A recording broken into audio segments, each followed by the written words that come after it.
It's week 10 of the college football season. It's also week 9 of the NFL season. Basketball is here. You know what that means. I missed y'all too. Let's get it.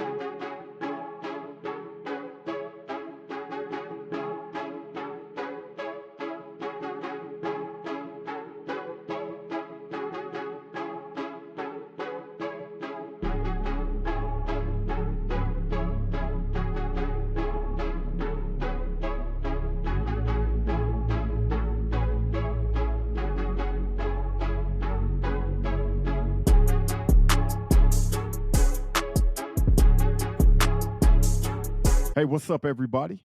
Welcome back.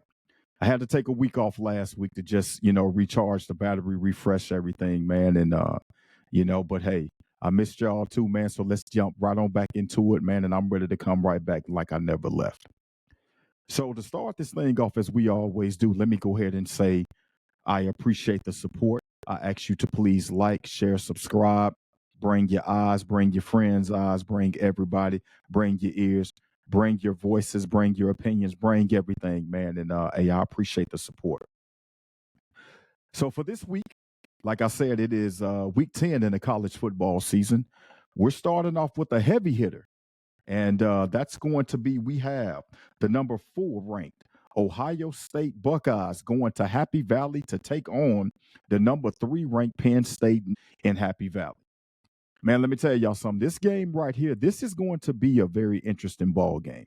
And the reason why I say that is because that, you have 2 great defenses that's going to be going up, that's going to be matched up in this ball game. So of course, when everybody's thinking about Ohio State, one of the first things that you're thinking about their offense, their ability to throw the football down the field, and also their ability to run the football. But Penn State ain't no slouch on defense now.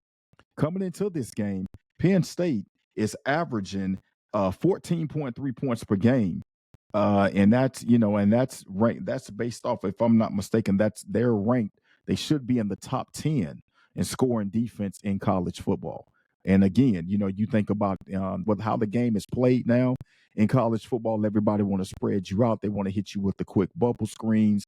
They want to run hurry up. They want to run tempo. And Penn State's defense, they serious about theirs.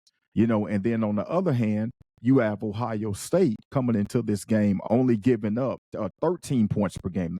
And when you look at their conference, Ohio State has allowed the least amount of points in their conference so far out of all their conference teams. And Ohio State has only given up 83 points this far this point in the season. And you have Penn State that's right there behind them that's only given up 100 points so far this season. So this game is going to be, again, a classic, offense versus defense. Who's going to win the ball game in the trenches and who's going to dominate? And one of the biggest matchups that I'm really looking forward to, I want to see how Penn State's secondary is going to match up against Ohio State's wide receivers. Ohio State has 3 very good wide receivers, and I'm willing to bet you're going to see all 3 playing on Sundays in the future.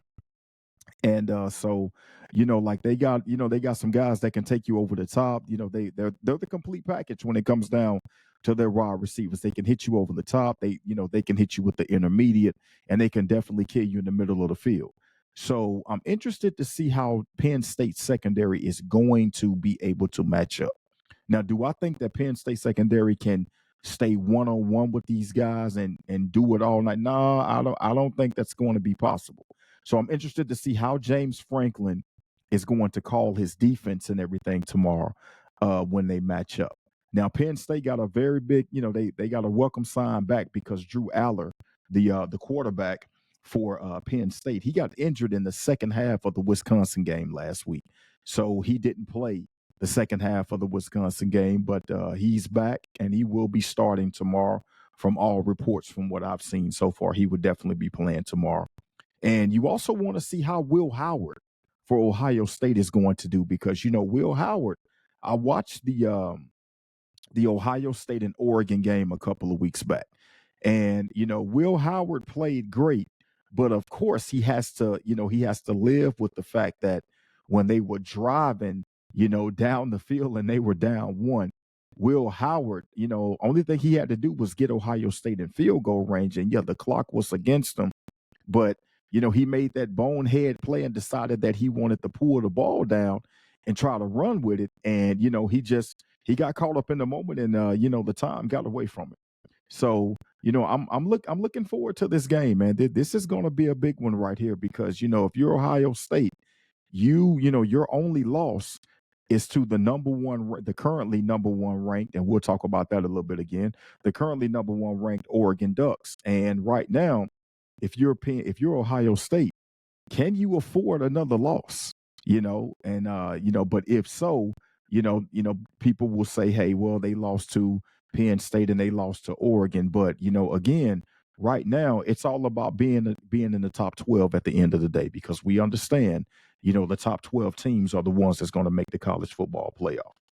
But for this pick in this game, man, I think I'm going to have to go with Ohio State. I think Ohio State is going to redeem themselves from losing such a heartbreaker earlier in the year against Oregon.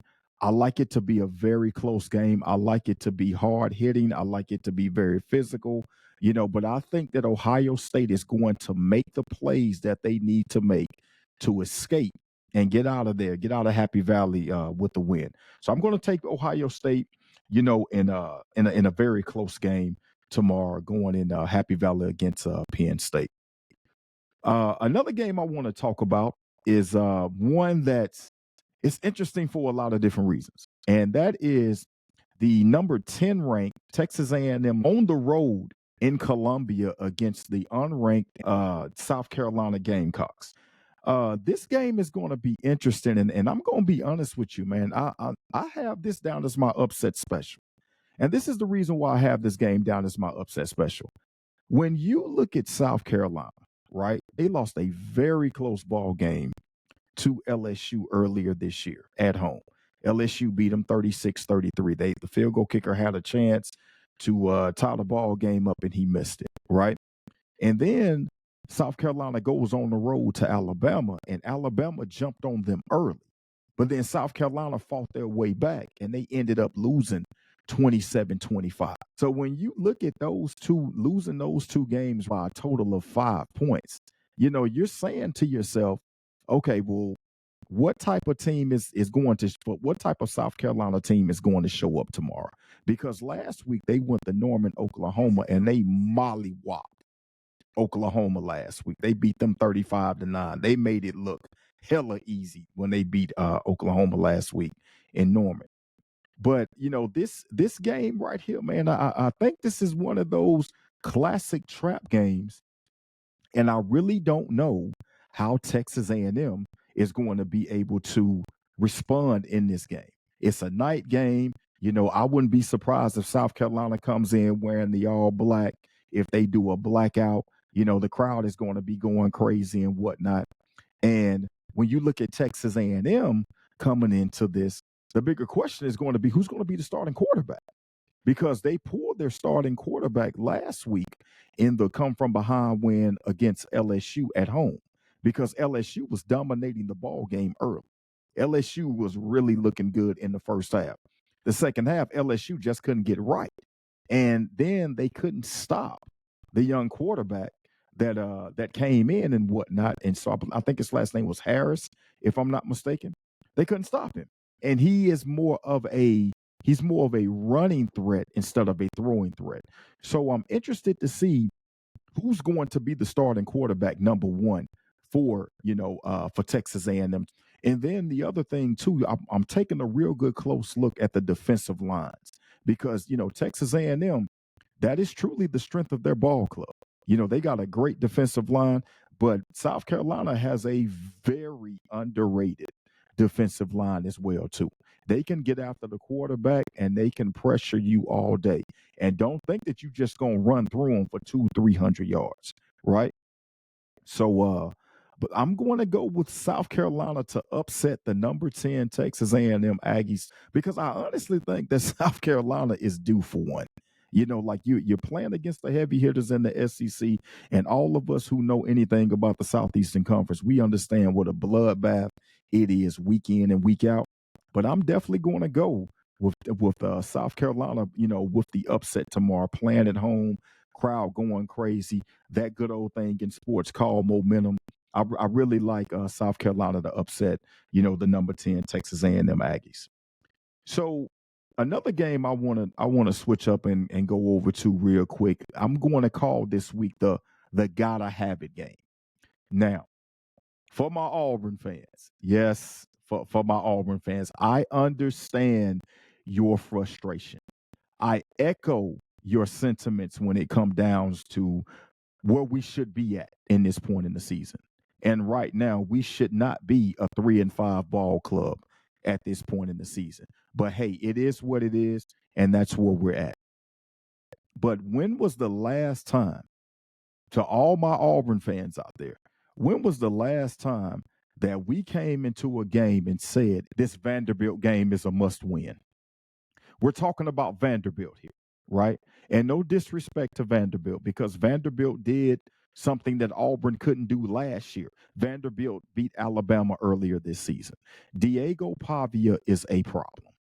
I just want to let everybody know that the man is he doesn't wow you with anything spectacular, but the man knows how to win. He grinds it out. He does what he needs to do. He's got that entire program believing. And believe it or not, with a win, Vanderbilt becomes bowl eligible. That's why this game is so important for Auburn. And then when you think back to last year, when Diego Pavia was a starting quarterback at New Mexico State, they came into Auburn and they beat Auburn 31-10 in Jordan Hare. Diego Pavia made Auburn defense look like trash last year. And so I hope this is my message to Auburn football this week. I hope for all of y'all that played against them last year, not Vanderbilt, but against Diego Pavia and New Mexico State last year. I hope you remember the taste that he left in your mouth when he came into, Jordan Hare Stadium and made y'all look bad. And I hope that's your motivation. Not only that, your motivation should also be Auburn has to win this ball game to keep their bowl hopes alive, right? So, I want to see what the game plan is going to be. The win against Kentucky last week was big. Hugh Freeze finally said, "Hey, look, we're going to put the ball to We're going to give the ball to Jarquez Hunter, who's leading the SEC in rushing right now, and he's the best player on the football team. So we're going to ride him out." And Jarquez ran for almost 300 yards last week against Kentucky. I believe he ran for 278. And so, I want to see how Auburn is going to bounce back, because Auburn is a desperate football team right now. When you look at it, Auburn is a desperate football team. In order for Auburn to have a chance to go to a bowl game, they have to beat Vanderbilt. If they win, it'll put them at 4-5. Then they have Louisiana Monroe coming to town, which is also not a slouch, right? They have to win that one. That'll put them at 5-5. And then they have Texas A&M coming to town, and then of course you got the Iron Bowl. So I mean, hey, Auburn's got to do what they've got to do if they're trying to, if they want to try to turn this season around, which has been a nightmare because we just have not been able to get the breaks that we need. But I like Auburn. I think Auburn is going to come out. I think they're going to set the tone early. And I think, that like they're going to get after Diego Pavia, because I know that it was some reports earlier this week that Pavia wasn't, he wasn't moving around as well as he wanted to, because I know he got banged up pretty bad in that Texas loss and everything last week. But yeah, I like Auburn to win this thing and keep keep their hopes of making a bowl game and everything alive. But hey, we're gonna scream War Eagle, because like I said, I'm gonna go with Auburn to win this one. But hey, Auburn fans, I'm gonna tell you something. It's been frustrating this year. Yes, I understand that, but also understand this: brighter days are on the horizon.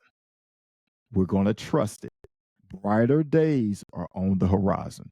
So yeah, that's my pick for the gotta have it game of the week, which is Auburn taking on Vanderbilt, and I like Auburn to beat Vanderbilt. So I want to switch over and talk a little bit about the NFL. Looking at the schedule, it ain't really a lot of games that's jumping out.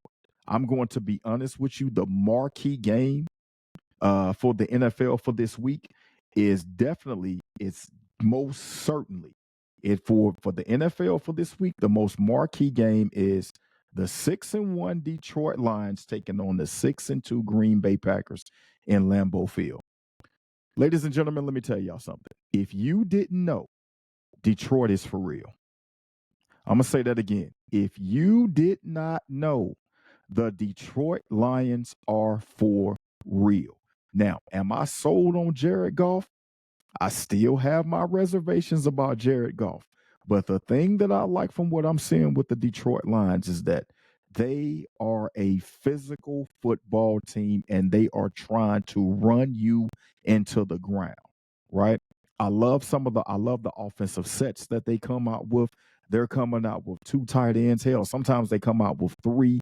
They're coming out with a big jumbo package. Then they're hitting their wide receivers on crosses, on deep posts, shallows going across the middle. Hey, look, I love it. But Detroit is keeping you thinking. They're keeping you guessing because, number one, they're going to come out first things first, and they'll say, we're going to dominate on both sides of the line of scrimmage.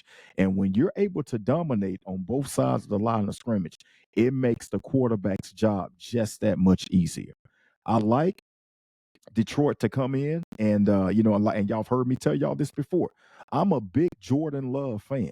I'm a very big Jordan Love fan. I think the sky's the limit for this young man, Jordan Love, as well as CJ Stroud. I think they are 2 of the best young quarterbacks right now in the league, alongside Caleb Williams and Jaden Daniels. But man, I'm gonna tell you something. You're going back. If a lot of y'all are young enough, let me say it like that, if a lot of y'all are young enough to remember the old NFC, Central days before they called it the North, when you had, the Chicago Bears, the, Detroit Lions, the Green Bay Packers, when they really, really used to get after each other back in the day. So I like Detroit to win this one.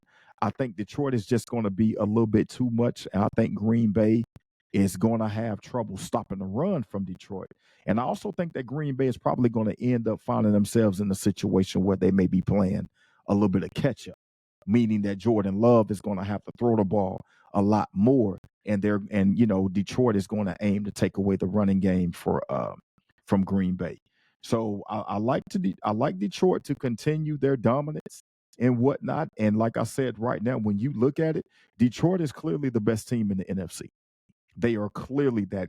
Don't I understand for my 49er fans and whatnot, like you're saying, I hear you. I understand what you're saying. San Francisco has injuries, this and that, yada, yada, yada. Yeah, okay, I got it. But something is off with Brock Purdy. Brock Purdy has not been playing lights out football.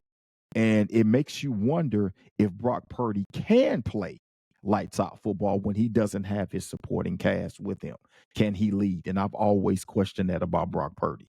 So, but Detroit is the best team in the NFC. And then, of course, over in the AFC, you still have the 2-time defending Super Bowl champions. And, their defense has been their calling card. And, when you look at it, yeah, Kansas City is 7-0, right? They're winning football games ugly. You haven't seen Patrick Mahomes, wow you with, crazy behind the back throws, deep pass. You haven't really seen that yet this year. But what you have seen, you've seen Kansas City in a very workman-like, just they just come in with a lunch pail. We coming in, we going to work. We gonna play outstanding defense. We gonna let Patrick Mahomes make the plays that he needs to make. We're not gonna put it all on his shoulders. We're gonna run the football. We're gonna be as balanced as possible. And hey, we're sitting out here 7-0. Now I know Monday night they're playing the Tampa Bay Buccaneers. So look, that's gonna be an interesting one. Because I don't know how, what Todd Bowles and that, what Todd Bowles and company plans on doing defensively and whatnot, but I know they're going to try to get pressure on Patrick Mahomes and see if these wide receivers can beat him and do what they need to do. But right now, Hey, Kansas City, hey, they're the best team in the NFL, and Detroit right now is the best team in the NFC. So when you look at it, if there looks like things are setting up for a possible Kansas City and Detroit Super Bowl in New Orleans this year. So so hey man, that's kind of my take for the NFL games. Like I said, man, it wasn't really a lot of games that really stood out, like marquee wise and whatnot.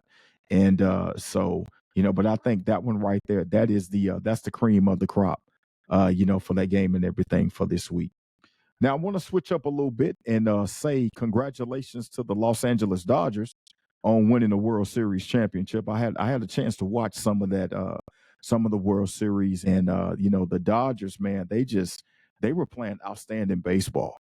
From start to finish. It was questions about throughout the season who was the best team in baseball and everything. A lot of people said it was Philadelphia. Then you looked at the Yankees, but it was clearly the Dodgers. The Dodgers are deep. They are stacked from head to toe.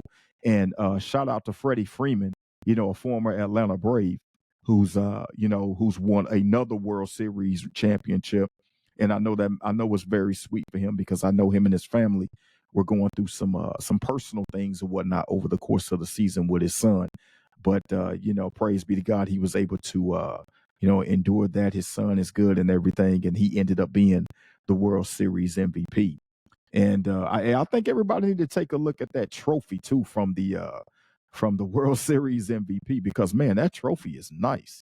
It's really really nice, man. So congratulations to the Los Angeles Dodgers for winning the World Series, and you know, hey again, man, another ring, and and again, congratulations to the Dodgers for winning that. I also want to send, and I know it's late to talk about this, but I also want to send a shout out to a begrudgingly shout out to the New York Liberty for winning the WNBA championship. I watched Game 5 of that series, and I know it's well in the past. The game is over with. Everybody done said what they needed to say, but he just want to still show that love. But man, I'm gonna just say this: the referees made it about themselves here in Game 5. I understand what head coach Cheryl Reeve. I understand how she feels about this, and I understand everything that she's saying, because there clearly was not a foul. That was not a foul at all. So you got to give the Minnesota not the Timberwolves. Lord have mercy, y'all forgive me. You have to give the Minnesota Lynx, a lot of love and credit for what they did. But that was a game that, Minnesota should have raised the trophy as the WNBA champions. But hey, it's in the past now and whatnot. But congratulations to the New York Liberty for winning the championship and everything. And that's the first one in the franchise history. I believe it's been 28 years in the history of the franchise. And so, congratulations to them. So, man, now I want to turn my attention to the NBA. The NBA is here, and it's still very, very early in the season. I think the most games that guys have played are somewhere either between like 5-6 games and whatnot. And for you all who don't know, I am a big time Lakers fan. The Lakers started out pretty good, going 3-0, and then now they've dropped back to back ball games. Like I've been impressed somewhat so far with JJ Redick and what he's doing. I still don't like some of the things that I'm seeing, with the Lakers guards getting beat defensively. I still think at times that the Lakers are putting too much pressure on Anthony Davis to be the savior to clean up everything defensive wise. The NBA season is a grind. So, they play games either every night, every 2-3 days, this and that. So the NBA season is definitely a grind. So we'll talk more about teams, and games and whatnot in the NBA as things go on. Now I'm gonna say this though. Right now, right? The best team in the NBA that I've seen right now, those young men reside out there in Oklahoma City. The Oklahoma City Thunder, they are so deep. They are a deep ball club, and so I bet you right now, if you're Steve Ballmer, the owner of the Clippers, I bet you're sitting back regretting that trade, giving up Shea Gildress Alexander for Kawhi Leonard, because Lord knows nobody knows when Kawhi Leonard is going to step back out on the court, right? Meanwhile, Shea Gilgeous-Alexander is an MVP candidate, right? And then here's the crazy thing about Oklahoma City. They don't have all their weapons back yet. You still have Hartenstein that came over from the New York Knicks. He hasn't played yet. Alex Caruso has been in and out of the lineup just a little bit. So imagine what type of ball club Oklahoma City is going to be once they get their full arsenal of weapons out there. So right now, the Oklahoma City Thunder, they are the best team in the NBA. And yeah, I know for y'all that are Boston Celtics fan, you're saying to yourself, "Hey, what about the defending world champions? Hey, Boston is that lick too. Boston ain't no slouch neither." Now they dropped a crazy one to Indiana, in overtime and whatnot. Well, let me repeat that. They dropped one on Thursday night to Indiana in overtime and everything, which was a crazy game to watch. But Boston right now, yeah, they're still the class of the East. Now I like the addition of for Philadelphia with Joel Embiid and Paul George. But hell, the problem is they ain't got on the floor yet. So I don't know when they're going to be able to play. But if you're Philadelphia, you can't get too far behind in the standings early because then you're going to find yourself playing catch up. And that's not what you want to do because then, every game as we get closer and closer to April, every game is going to be worth something down the stretch. And especially when you have that in-season tournament that's supposed to be starting up here in November, I think in about a week, if I'm not mistaken. So yeah, man. So that's my take on the NBA and man, and I just wanted to just give y'all a roundup. And again, thank y'all for the support and everything, man. And look forward to watching these games and everything this week. But I do want to take the time to say this real quick. So on Tuesday, right? If you haven't already took the time to exercise your right to vote, I just ask that you take the time to exercise your right to vote. Now, I'm not going to sit here and try to sway you one way or another because, we can go all night talking about, why I feel that you should vote this way. Look, whoever you vote for, that is all up to you, and that's all up to you and your families. But I just ask that you take the time to vote. Don't just sit back here and say, well, I don't like neither one of them, so I ain't going to do anything. Don't be one of those people that go to the polls and just write in SpongeBob on a ballot, knowing good and hell well that SpongeBob ain't even real. Don't do that. Let's not do that now. Come on now. Let's exercise our right to vote. I ask that everybody make sure that you do that. I will be voting on Tuesday myself for this election, and this election is going to be big. It's definitely going to be big. So I just ask y'all, man, to make sure that you get out there and that you vote and that you be safe and everything, because we do have some individuals that want to go to these polling locations and try to intimidate. I guess that's the best word to say. But hey, go on out there, do what you need to do. Make sure you get your vote in, man, and y'all do whatever y'all need to do, man. But exercise your right to vote because this, hey, this is a very important election that's coming up. And then for the future, don't just wait every 4 years, to vote for the presidential election. Wherever you may be, wherever city, whatever town that you may be living in, make sure you know what's going on locally, right? Because it starts at the local level first before you go up and you want to have something to say with what's going on with the big wigs up top. You can make a difference locally in your community and whatnot. So please make a difference locally. So look, man, hey, look, I'm gonna get on out of here. That's my time, man, for this week. Hey, much love to y'all always. I appreciate it. And again, with the inspiration, man, continue to put one foot first. God got the rest, man. Put that work in and keep that faith up. Everything is gonna be good. Get ready to watch those games and everything this weekend. Make sure you exercise your right to vote. 7-7 Talk Sports. We still here. Yes, sir. Hey, I appreciate y'all, man. I'll see y'all next weekend. 7-7 Talk Sports gone. Holla.